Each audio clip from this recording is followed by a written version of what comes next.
G'day folks, today I want to talk about wargaming morale. We often talk about troop morale, unit morale, soldiers morale. I want to talk about gamers morale, our morale to actually play games. Now I've previously spoken about Wargamer's block, this video here, which you can find on the channel, and how to overcome Wargamer's block. And this is the barrier to starting a game. This is where you set up a game and just stare at the counters and do nothing because you're worried to make a move. It's very common in particular in larger monster games where you can spend hours and hours and hours setting up and then you're terrified of making a bad move that will set you on a poor course and ruin the game experience. So you just kind of stare at things. And I gave some tips there on how to overcome that, just getting going, things like that. And Vassal is great for overcoming Wargamer's blocks as well, particularly when you're learning a new game, because you can easily undo moves in Vassal. But today I want to talk about Wargamer's morale, and this is the morale, our motivation, the feeling we have to want to play games or not want to play games. And I want to talk about negative morale impacts and positive morale impacts. And I'll start with the negative, and I'll get to the positive, and how to overcome, how to improve your gamers' morale later in the video. Okay, so negative morale. And this is very much a personal, reflective discussion. There may be other things affecting you. For me though, the biggest factor, the biggest thing, the biggest event in my life negatively affecting my gaming morale, the biggest thing that makes me not want to play games is bad rulebooks.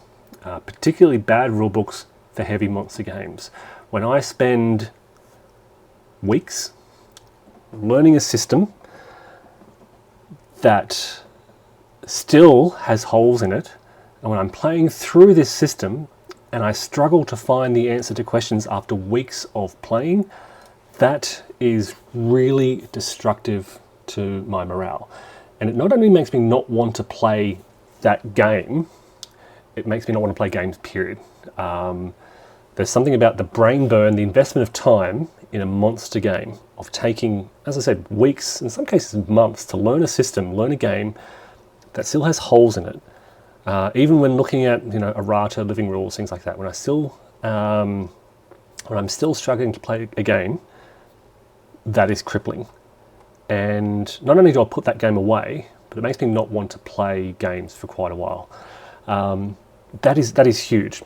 Look, other life circumstances, work gets in the way, I get tired, brain burn when things are busy, certainly, but there is nothing as crippling as a poor rulebook. So we can talk a lot about good rulebooks and poor rulebooks, and we can say, well, bad rulebooks aren't that bad. You just work your way through it, you house rule things, you figure it out. Yes, but it's that impact on morale. It's not just the struggle to understand the game. It's the impact it has on your desire to play games in general. So you'll often see on the channel, when I play a big heavy game that I struggle with, it can cripple my morale and makes me not want to play anything. And that's when you actually see the evidence for this, is the big gaps in putting out videos. When I've played a game, I have struggled, it has crippled my morale, and I just need a break. Okay, need to move away from games. So for me, that's huge. And it's not so, like I said, it's not so much family, because I'm always playing games. There's always games going on in the background. When I suffer from this negative morale, I'll often shift to lighter games, and I'm always playing games with friends every week, several times a week with the family and kids and so forth. But war games require a greater investment of time and sort of mental energy and resources. And it's that inability to commit to that investment that really struggles. So let me talk about the positives. What are some of the things that can improve my morale? What improves my gaming morale? As you can see on the screen here, it's Vassal. Vassal makes, so in the past, I've always liked to set up a game physically in front of me and move counters around and use that to learn the game. And my process for learning is to set up a game, set up a scenario, and move as I learn. So learn through the process of doing things. And I've always preferred to do that with a physical game in front of me. But I've recently found with Salerno and North Africa 41, which you can see in the background here, I found that these were actually easier to learn on Vassal. Why is that? Okay, Vassal does the scenario I've set up for me, so I don't have to worry about moving. I'm not spending, okay, these are fairly small setups, but let's say an hour or 2 hours setting up the scenario.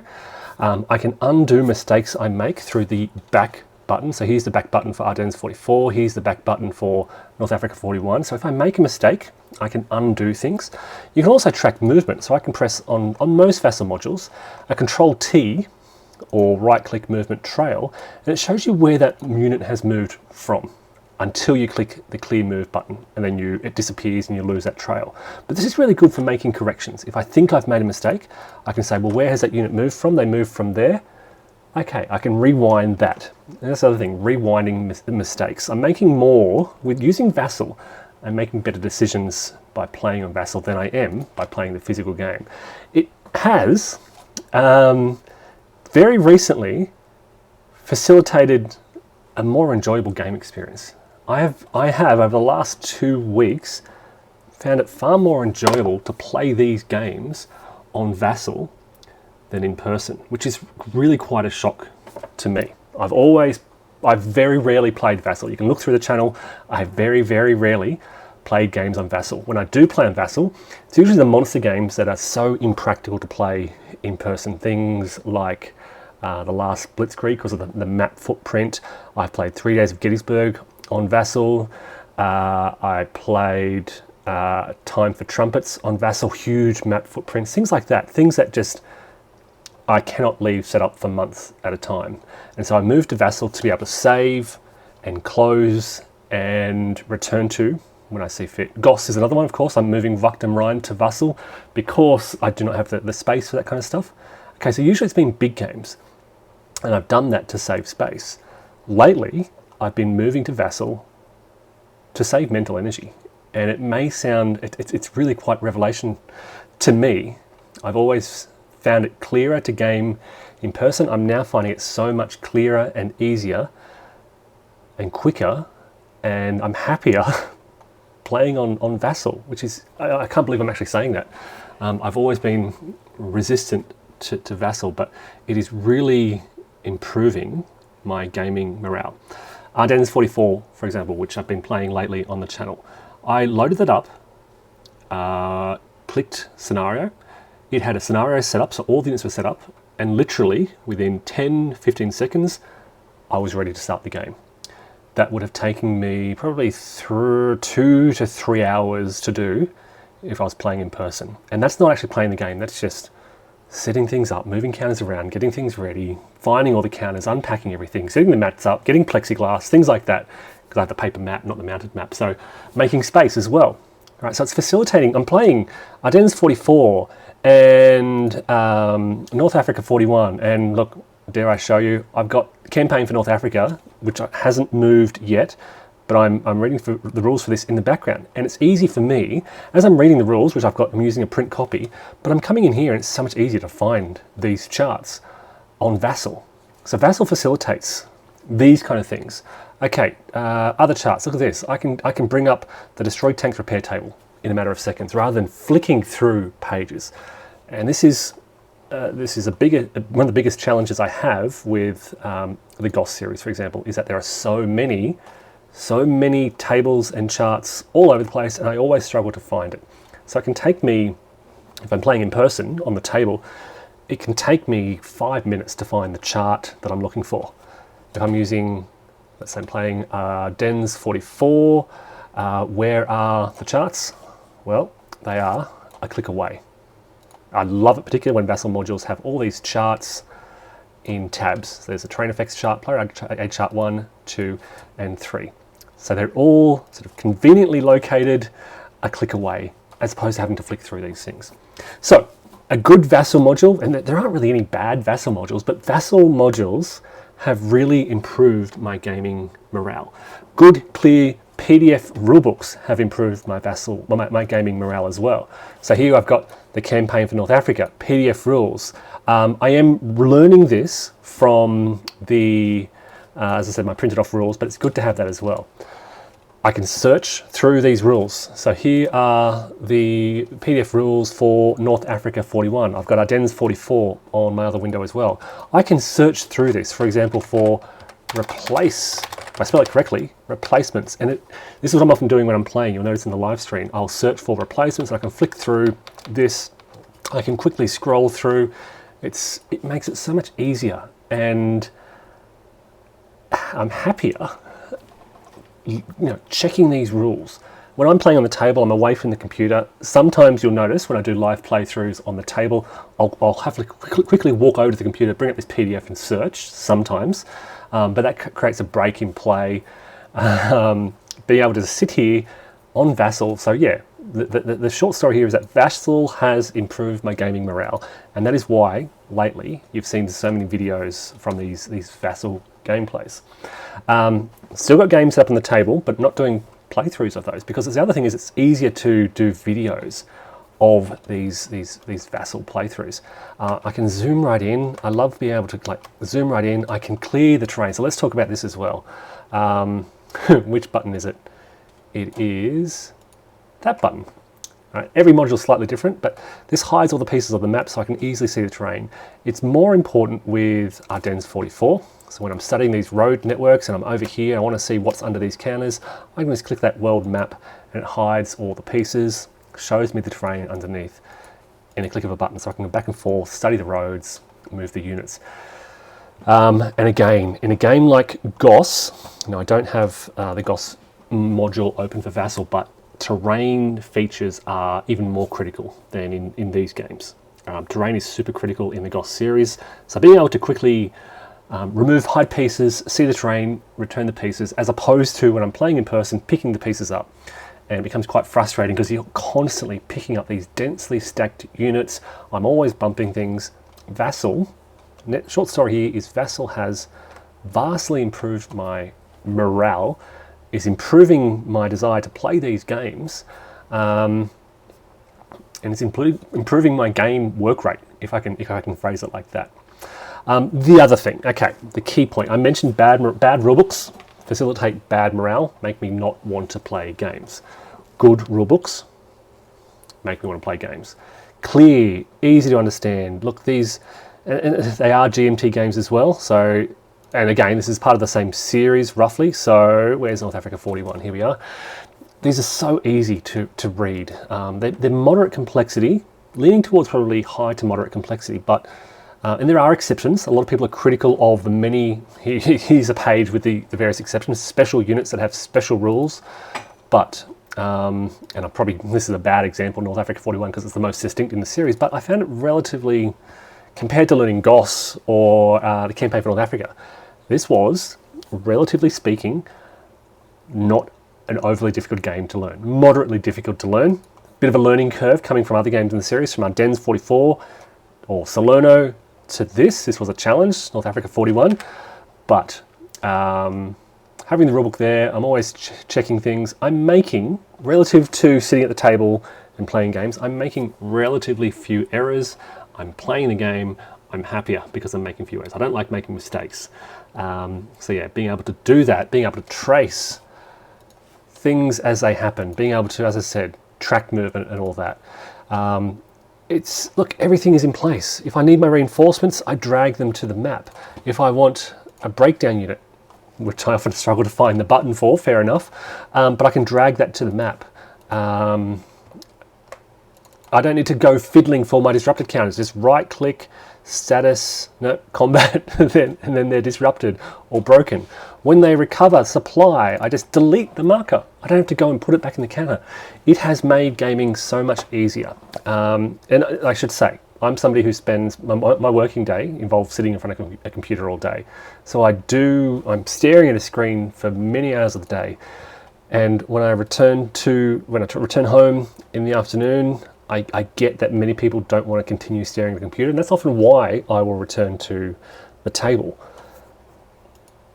But I'm not finding, I'm not finding that exhaustion. I'm not mentally exhausted by playing these games on Vassal. It could be my familiarity with the series, but I'm just not experiencing that same mental exhaustion that I used to get playing Vassal.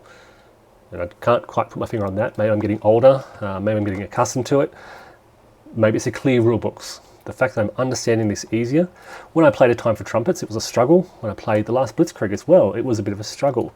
But I think maybe I'm shifting my mindset more towards a Vassal oriented. People being, Stigler has been praising Vassal for a long time, saying that people should just stick to Vassal, and he's kind of converting me. So I want to advocate for Vassal as a way to improve your gaming morale, to make gaming easier, to make rules referencing easier, to make learning games easier, and to get you gaming easier. It's a way to overcome Wargamer's block. Again, I spoke about that a while ago. It is a way to get moving on a new game because, so let me give you another example. When I set up Ted Race's The Dark Valley, I set it up on my table and I had this Wargamer's block. It took me ages to set up. That's a long game to set up. Hours and hours and hours. And it stood there. It sat on the table for weeks because I was terrified to make that move. I should have watched my video on Wargamer's block, but I didn't. If I would have gone to Vassal instead, click, click, click, set up, and I think I did that eventually, it would remove a lot of those issues.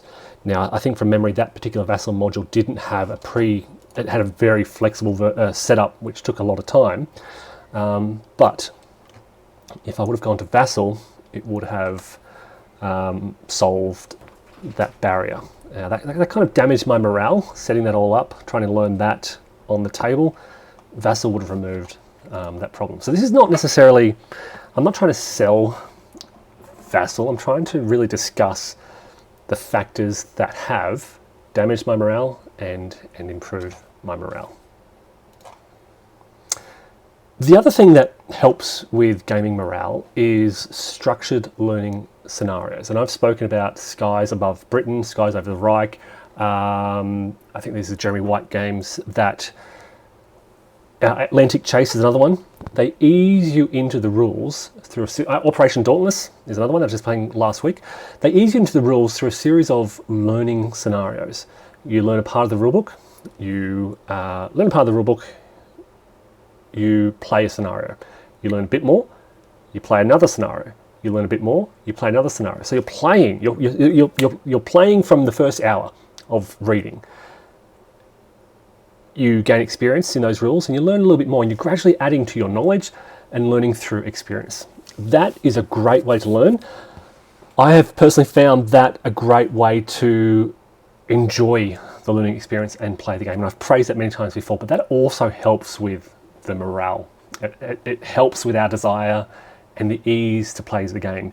It means that it's rarely a frustrating process. And the Skies Above Britain, there are a lot of rules that I got wrong, because by the time you're playing the full sort of campaign, there's a lot to keep in your head, but the rulebook was brilliant. And given the depth of learning, it was an enjoyable process that made me want to dive into this quite complex game. Goss has that to a smaller extent.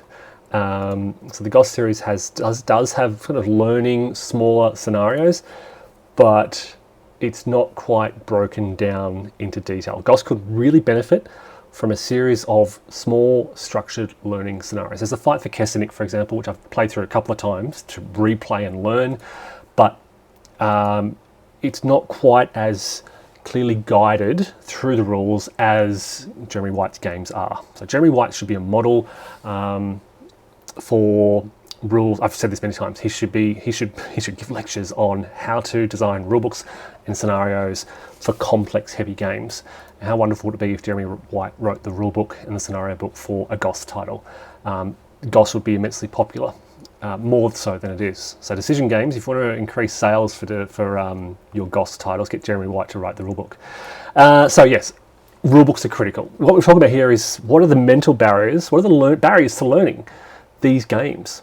And it is rulebook, clarity, rulebook reference, being able to return to a rulebook. I think the Salerno 43 rulebook for the index. Every time I wanted to check something in that rulebook, I went to the index and the phrase I was looking for was there, with a clear reference back. It was so easy to check these things. PDFs make it easy as well. Make a PDF of your rulebook available. This day and age, there should be no excuse for not having a PDF. I remember years ago, there was a company, gaming company, who I'm not going to mention. I have none of their games because they wouldn't make their PDFs available online. They felt that if people were accessing PDFs, they wouldn't be buying their games. And I thought, well, that's anti-marketing. You're not letting people know what your games are about, how the game plays. Why would I ever buy one of your games without knowing what it's about, its complexity, its system, its combat mechanisms, things like that. So make your PDF available, accessible, searchable. We're not just talking about PDF scans of your rulebook. And again, this is 45 years old. I don't think it's searchable. No, it's not. You could probably run this through a program to make it searchable. But make it searchable, not just a scan. A good index. Okay, I don't have the Salerno index up with me, but make your rulebook, get a good index. And again, Mark Simonic's rulebook for Salerno 43 should be a model. Not a complex rulebook, but a really good, perfect index. So, rulebook, clarity, PDF, searchable, Vassal modules. Look, and again, a lot of these Vassal modules are created by volunteers, not by the company. Some companies do invest, but having a good Vassal module with scenario setups included. I downloaded the Wachtem Rhine module from Decision Games, and there was no setup included. So you have to go to the Decision Games web. They weren't listed on the Vassal modules page.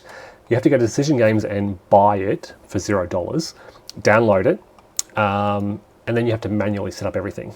And that was a barrier. Fortunately, Steve and Clay Stone shared their setups with me, which was great. But then for other games like that, you're relying on the community to share their save files. I've actually uploaded a few save files to various community groups where I've created it. I actually uploaded a Wachtem Rhine scenario setup because I recognized the time investment in doing that. So include campaign setups.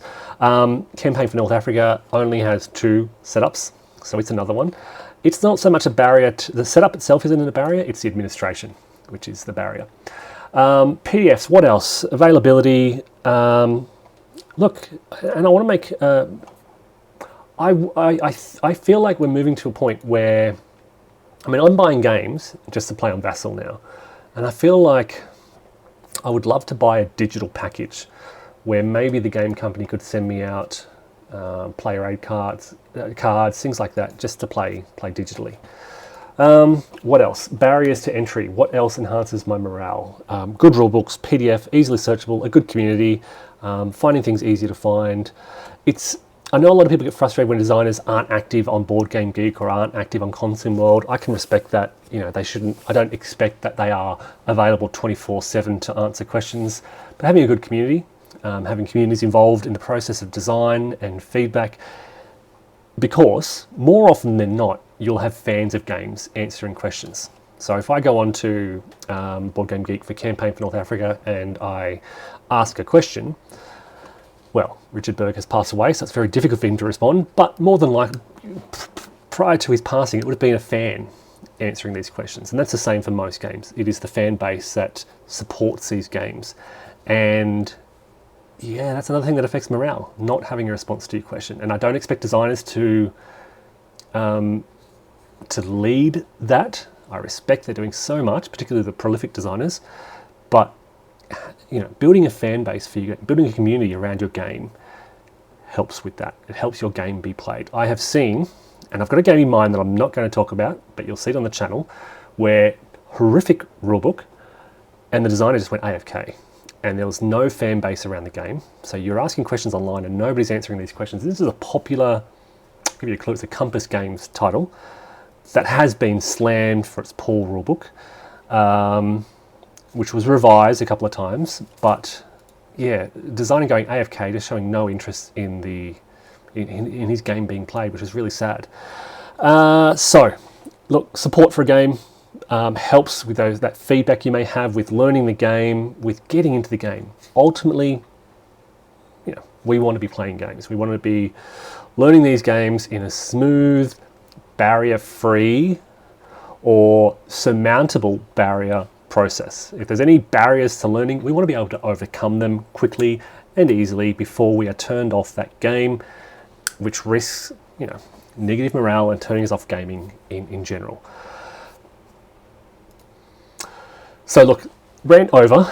It's been 25 minutes, but look, I invite you to share, your experience with morale. Have you had periods where you just haven't gamed for weeks or months at a time? I had maybe a 6-month period. I think it was last year. I just couldn't find the time to sit down and play these games, war games. I was playing other games in the background, but couldn't invest the time to learn something big and new. And so often, for me, it's the monster games that give me greatest enjoyment of the hobby. They are deep, they are detailed, there is certainly a bigger learning curve, but that for me is where the bigger, crunchier decisions are, and that's why I love monster games. But there's a huge risk there that, hello, not campaign for North Africa, that I'm investing all this time in learning. I want to be able to play the game at the end of this. I want to be able to see the light at the end of that learning tunnel. I want to know that this is a playable game. I want to have confidence that my investment of time is going to result in playing. And when it doesn't, that's crippling. So folks, that's my rant on wargaming morale. Please share your thoughts in the comments below. Thanks all for watching and take care.